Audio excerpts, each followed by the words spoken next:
gravando esse videozinho porque vários clientes nos procuraram, né, com dúvida com relação a essa questão dos prazos processuais nesse período de pandemia. E também observamos aí vários grupos aí de colegas advogados também, estagiários advogados, os jovens advogados aí, que tiveram bastante dúvida pelo grande volume de normas aí a respeito dessa questão de prazos processuais, tá certo? É importante os senhores observar aí na sua região, seja na Justiça do Trabalho, eleitoral não ficou suspensa, né, por força da resolução do CNJ, mas, por exemplo, Justiça Federal, Justiça do Trabalho, Justiça Comum, você vai observar lá no tribunal respectivo a normatização que eles fizeram especificamente.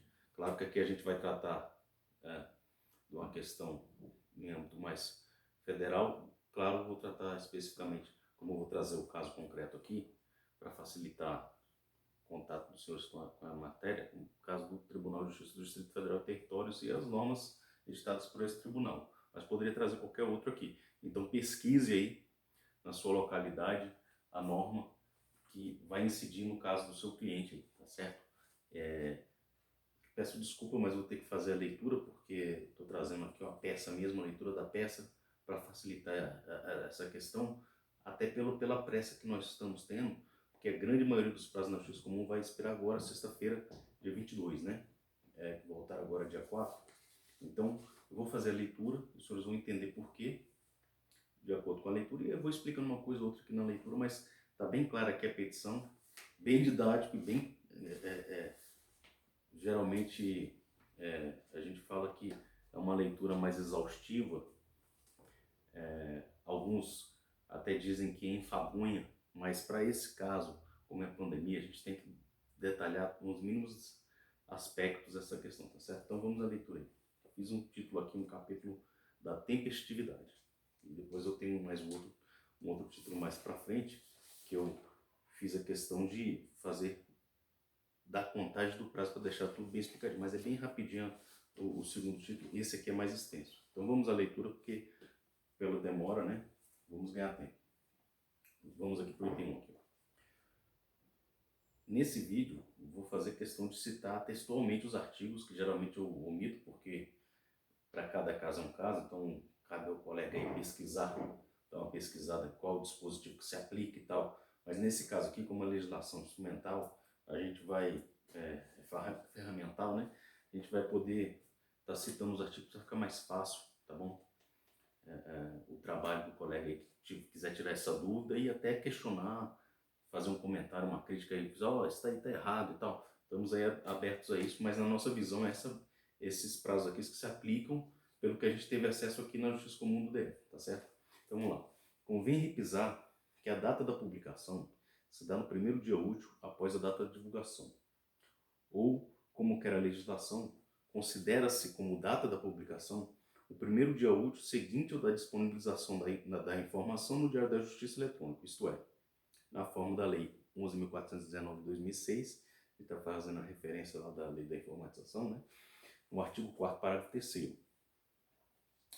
E que os prazos processuais terão início no primeiro dia útil que seguir ao considerado como data da publicação. Aí voltamos à LPJE, que é essa lei que a gente citou, né? No seu artigo 4º, parágrafo 4º, né? Em perfeita consonância com a norma adjetiva expressa na Lei Federal 13.105 de 2015, que é o Código de Processo Civil, tá certo? Artigo 219, caput, combinado com 221 caput, combinado com 313, inciso 6º, que vai falar da força maior lá, né? Combinado com 224 caput, parágrafos 1º, 2º e 3º. Ainda vou fazer referência ao artigo 222, principalmente parágrafo 2º ali, que trata dessa questão da calamidade pública, porque na pandemia é uma calamidade pública também, né? Então vamos lá.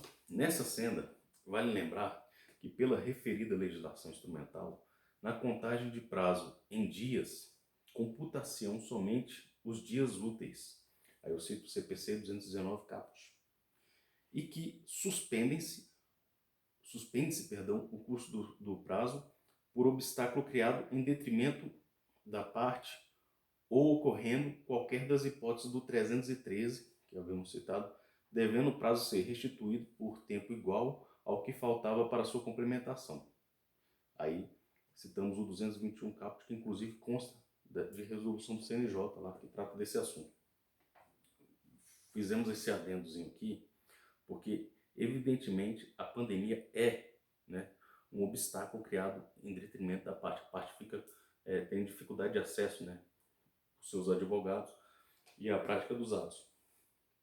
Vejo que mesmo sendo processo eletrônico, agora claro que há uma diferença do processo físico para o eletrônico. Esse processo aqui, por exemplo, é eletrônico, né? Mas o processo físico tem outra regulamentação também nas resoluções do CNJ, que eu fiz questão de tratar aqui para facilitar, para tornar mais amplo o acesso à informação aqui. E neste arcabouço lógico, é de se noticiar que entre as causas de suspensão do processo previstas no editado artigo 313, está aquela que decorra por motivo de força maior. Artigo 313, inciso 6º do Código de Processo Civil. Sendo que durante a suspensão é vedado praticar qualquer ato processual, podendo o juiz, todavia, determinar a realização de atos urgentes a fim de evitar dano irreparável. E aí eu cito 314 do mesmo Código de Processo Civil.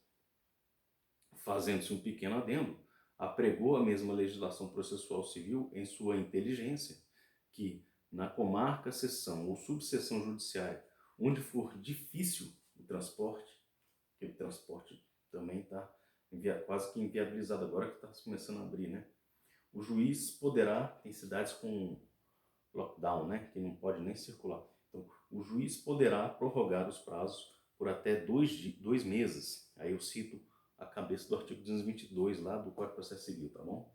Porque lá geralmente trata de comarcas, rincões mais de difícil acesso, como é na Amazônia ou no interior do país, né? Mas pode ser usado por analogia aqui também, fazendo uso da inteligência que a gente falou logo acima, né? Sendo que, em havendo calamidade pública, que é mais ou menos o caso que estamos vivendo aqui, né? O limite previsto no caput para a prorrogação dos prazos poderá ser excedido. Isso fala textualmente o parágrafo 2º do artigo 222 do Código de Processo Civil. Derradeiramente, mas não finalmente, há que se ponderar ainda que o mesmo código textualmente estatui que, salvo disposição em contrário, os prazos serão contados excluindo o dia do começo e incluindo o dia de vencimento. E aí eu falo da cabeça do artigo 224, né? Na mesma linha do supracitado parágrafo 4º, primeira parte, né? do artigo 4º lá da Lei 11.419 de 2006. Certo? Nesse diapasão, a lei processual também agasalhou que considera-se como data da publicação o primeiro dia útil seguinte ao da disponibilização da informação no Diário da Justiça Eletrônico, cito 224, parágrafo 2º, ou seja, na mesma métrica do parágrafo 3º do artigo 4º da LPJE de 2006, que a gente citou assim. Esses dispositivos os colegas já têm amplo conhecimento, né, sempre praticam e se deitam sobre ele para fazer a contagem de seus prazos processuais. Mas vocês veem que eu estou fazendo aqui também a explicação da questão da calamidade pública, da força maior, tá certo? Para finalizar essa partezinha da contagenzinha aqui do prazo, da explicação, como é que se dá ordinariamente esse pedaço aqui, sigo, outrocinha norma indireta espancou qualquer dúvida acerca da mesma disposição emoldurada na LPJE de 2006, artigo 4º, parágrafo 4º, né, que é a 11.419, trazendo em seu texto modernizado que a contagem do prazo terá início no primeiro dia útil que seguir ao da publicação. E aí eu volto lá no parágrafo 3º do 224 do Código de Processo Civil. Por fim, entre mentes tais aspectos, considera-se dia do começo do prazo, entre outros, a data da publicação, quando a intimação se der pelo Diário Oficial, o Diário da Justiça, impresso ou eletrônico, e aí eu cito o inciso 7º, lá do 231, que é um pouco mais adiante, né? Que ele dá vários critérios de quando se considera a intimação, né? Nesse caso eu citei o inciso 7º, que é quando dá a publicação no Diário da Justiça, mas o advogado tem que ter atenção porque tem os dispositivos que, se o advogado tiver cadastrado para receber essa notificação diretamente, aí esse dispositivo fica superado por outros dispositivos lá do código. Vamos aqui ao item 2, então. Além de tais disposições de cunho processual geral, justamente que eu estava falando, isso aqui é contagem ordinária, todo mundo sabe contar prazo, mas a gente faz essa questão de pontear para deixar muito claro. Há que ponderarmos que estamos atravessando um período de pandemia, em decorrência da declaração de situação de emergência deflagrada em âmbito global por conta do Covid. E aí aqui eu vou entrar dentro dessa questão da pandemia e da contagem dos prazos dentro dessa nova lógica aqui. Vale apontar que foi editada a Lei Federal 13.979 de 2020, estabelecendo que o ato do Ministro de Estado da Saúde disporá sobre a duração da situação de emergência de saúde pública de importância internacional decorrente do coronavírus, responsável pelo surto de 2019. Artigo 1º, parágrafo 2º lá dessa legislação, essa lei, né, que foi agora a lei da pandemia aí, né, que o pessoal chama, né, e que o Ministério da Saúde editará os atos necessários à regulamentação e operacionalização do disposto nessa lei. Aí é o artigo 7º dessa lei. Veja que, então, o ato do Ministro de Estado da Saúde que disporá sobre essa duração, né, dessa situação. Vale lembrar que teve o julgamento daquela DI, salvo engano, a 6341, em que o Supremo Tribunal estendeu essa competência para os estados também, né, da questão de legislar sobre essa questão da pandemia. E, salvo engano, até para os municípios. Não cheguei a me deter muito em relação a isso, porque o Distrito Federal ele tem competência residual, né? De certa forma residual, mas ele acumula essa competência de Estado e município. Então a gente foca mais na questão do Estado aqui e acaba se esquecendo que país afora existem municípios e distritos, né? Mas principalmente municípios, né? Mas aí o colega vai poder analisar aí na sua localidade e pesquisar a fundo isso aí. Subsequentemente, foi editada a portaria número 188 GMMS, ou seja, do Gabinete do Ministro da Saúde, do Ministério da Saúde, de 4 de fevereiro de 2020, dando conta da instalação da pandemia em questão, tendo sido comunicada pela mensagem presidencial número 93 de 2020. Importante fazer constar esses atos do Poder Executivo, porque há uma complementação, né? Os três poderes devem ser harmônicos e tal, então você tem que fazer essa complementação, se você puder trazer a lei que é do Legislativo, a mensagem que é do Executivo, portaria lá do Ministério, que é do Executivo, e aí a resolução do Judiciário, você está fazendo aí um tripé perfeito aí do equilíbrio, né? Dos poderes, né? Vamos ao item 3 aqui, ó. Neste contexto pandêmico, o Conselho Nacional de Justiça, cumprindo sua prerrogativa constitucional de controlar a atuação da a atuação administrativa e financeira do Poder Judiciário e do cumprimento dos deveres funcionais dos juízes, e aí eu cito o 103b, parágrafo 4º, em seu caput da Constituição Federal, em seu justo poderio expediu atos regulamentares e recomendações, e aí eu cito o mesmo parágrafo 4º, só que o inciso 1 desse artigo 103b da Constituição, zelando pela legalidade da referida medida no âmbito do Poder Judiciário e fixando prazo para as respectivas providências necessárias ao exato cumprimento da aludida lei. E aí eu cito o inciso 2, né, que trata justamente disso, do parágrafo 4º do artigo 103b da Constituição. Assim, foi editada a resolução do CNJ número 313 de 2020, estabelecendo o chamado regime de plantão extraordinário. É isso que diz o caput do artigo 1º, né? Sendo que tal plantão extraordinário funcionará em idêntico horário ao expediente forense regular estabelecido pelo respectivo tribunal. Esse é o caput do artigo 2º. Então, por isso que é importante olhar na sua localidade qual é a normatização do seu tribunal aí, que portaria, provimento foi feito para resolução, que foi feito para regulamentar essa questão aplicada aqui pelo CNJ. E que ficam suspensos os prazos, isso aqui ainda no CNJ, né? Suspensos os prazos processuais a contar da publicação da resolução, que, salvo engano, foi naquele mesmo dia 19 de março, né? Até o dia 30 de abril. Esse é o artigo 5º caput dessa resolução. Ficando autorizados os tribunais a adotar outras medidas que se tornarem necessárias e urgentes para preservar a saúde dos magistrados, agentes públicos, advogados, servidores e jurisdicionados devidamente justificados. Esse é o artigo 8º lá da resolução do CNJ, tá certo? Seguindo os acontecimentos, foi igualmente editada a resolução 314 de 2020, prorrogando o prazo de vigência dessa resolução 313, sai um pouquinho por causa da luz, né? 313 de 2019, de 19 de março, justamente como havíamos falado, né? Para o dia 15 de maio, artigo 1º dessa resolução 314 CNJ, sendo que mantidos suspensos os prazos processuais que tramitam em meio físico com esteira no inciso 6º do artigo 313, né, que é a questão da força maior, né, do Código de Processo Civil. Esse foi o artigo 2º dessa resolução 314 do CNJ, que veio, né, ampliando esse prazo aí da 313. E estabelecendo que os processos judiciais e administrativos, em todos os graus de jurisdição, não houve restrição nenhuma, né, que tramitam em meio eletrônico,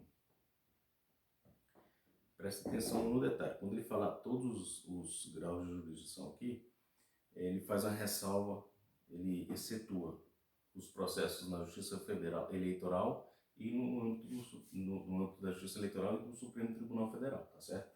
Então, voltando aqui, então, todos os processos com essas exceções aí que eu falei, né, os graus de jurisdição que tramitam em meio eletrônico, né, terão os prazos processuais retomados a partir do dia 4, ou seja, 4 de maio agora, né, de 2020. Então, esses processos tiveram uma suspensão no dia 19 de março, por conta da publicação dessa resolução 313, por conta da resolução. A resolução 313 suspendia até o dia 30 de abril, mas a resolução 314 suspendeu até o dia 4 de maio. Ela prorrogou um pouquinho mais os processos eletrônicos, né? Trâmite eletrônico. Os processos físicos continuaram suspensos, continuaram suspensos até sexta-feira passada, dia 15, né? E entendo que começa a correr a partir de hoje, segunda-feira. Processos físicos, e-mail físico. O uso de e-mail eletrônico não ocorre desde o dia 4, tá certo? Sendo vedada a designação de atos presenciais. Artigo 3º caput. Ele manteve a questão do impedimento aos atos presenciais. E os processos já iniciados serão retomados no estado em que se encontravam no momento da suspensão, evidentemente, a aplicação da lei, né?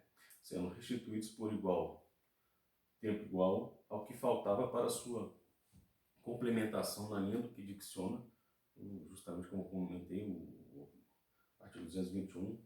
Esse é o parágrafo 1º do artigo 3º dessa resolução 314 do CNJ.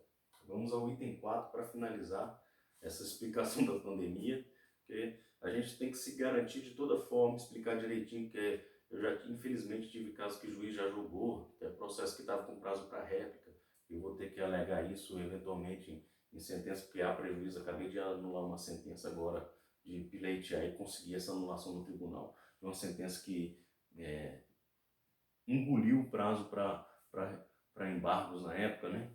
E a gente tinha prazo para embargos e o juiz engoliu esse prazo e depois a gente conseguiu anular essa sentença. Agora voltou para baixo para o juiz ter que abrir o prazo de novo. E a mesma coisa vai acontecer aqui. Eu tive um processo que estava com prazo para réplica e ainda o juiz ignorou as resoluções do Conselho Nacional de Justiça. Vamos ter que alegar isso em recurso, né? Já era uma sentença que já havia sido cassada antes por outro erro do magistrado. Infelizmente acontece, erro é humano, né?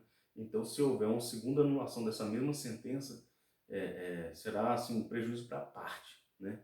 Independente do advogado estar ali conseguindo estar atento às pequenas falhas cometidas no processo, mas a demora no processo, na entrega da justiça, prejudica a parte, não prejudica ninguém mais. A parte é a que mais prejudicada, né? Ainda mais ali tratando uma questão previdenciária, um negócio complicado. Então, dessa feita, item 4, adveio a portaria conjunta do TJDF, estou citando aqui o meu tribunal que eu trabalho, aqui no Justiça Comum do local, da minha localidade, mas você vai procurar o provimento aí na sua localidade. No caso, eu estou citando especificamente as fontes, porque tem alguns colegas que vão querer se aproveitar, né? E é importante aproveitar, porque eu vou citar textualmente as que eu observei que se aplicam ao caso, tá certo? Então, dessa feita adveio a portaria conjuntiva do TJDF, número 33 de 2020, de 20 de março, né, 2020, onde estabelece o regime de plantão extraordinário no âmbito das unidades judiciárias de primeiro e segundo graus. Esse é o caput do artigo 7º, né, dessa portaria conjunta, e suspende os prazos processuais em todos os processos em andamento no primeiro e segundo graus, independente de suporte de tramitação, seja processo físico ou eletrônico, tá certo?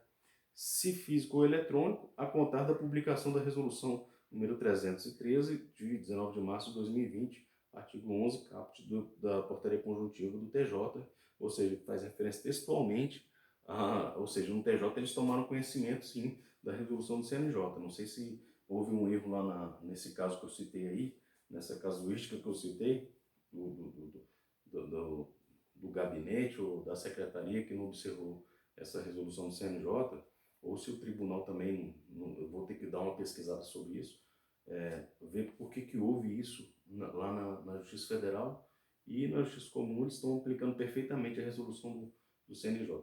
De outra banda, além de vários outros atos normativos dessa egrégia Corte de Justiça, é que surge a portaria conjuntiva do TJDF, que no caso T, né, número 50 de 29 de abril, né, já no final de abril, né, asseverando que as medidas de prevenção estabelecidas pela portaria conjunta número 33 de 2020, de março de 2020, e suas alterações ficam prorrogadas por prazo indeterminado.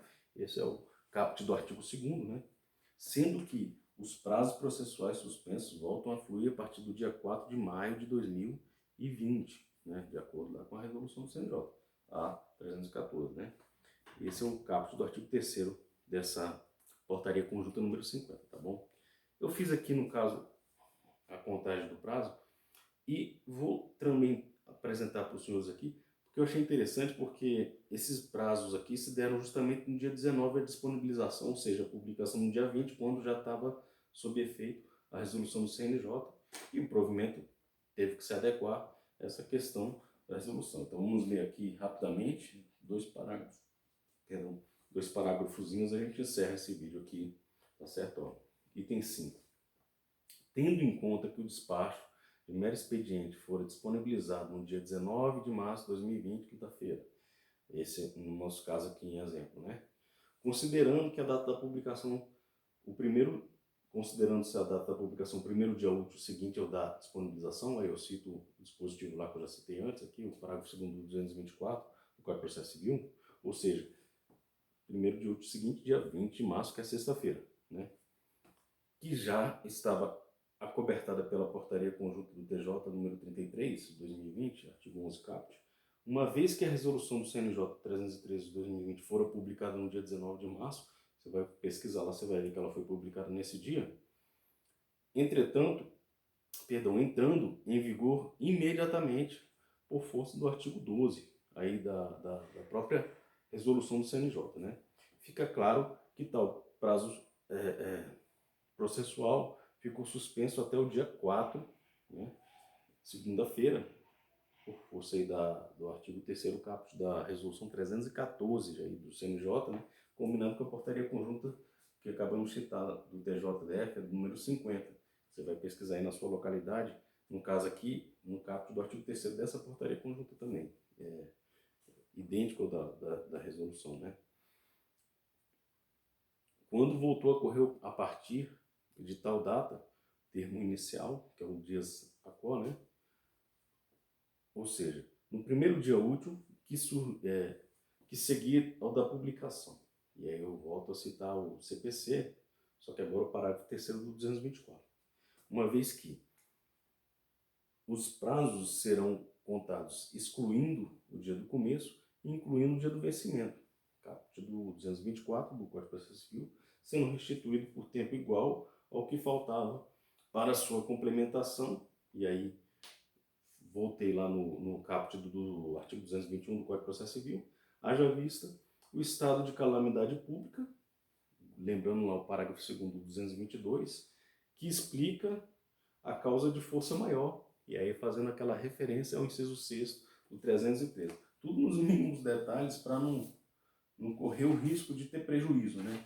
Para a parte aconteceu o que aconteceu do juiz sentenciar engolindo o prazo para réplica lá no processo, como aconteceu no outro que engoliram o prazo para embargo.